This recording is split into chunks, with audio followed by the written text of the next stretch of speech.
পরিণীতা সিনেমার একটা সিন আছে যেখানে শুভশ্রী বলে, আমাকে ভালোবাসলে না কেন বাবাইদা? আমাকে ভালোবাসলে জীবনটা তো অন্যরকম হতে পারত।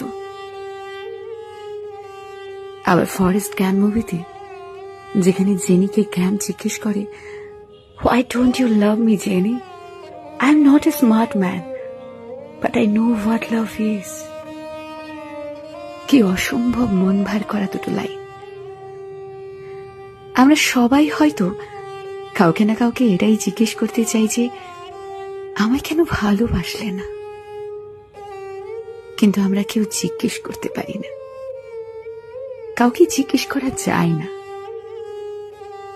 কারণ শুনতে রুড়ো হলেও এটাই সত্যি যে unfortunately people have the rights to dislike your love, no matter how pure you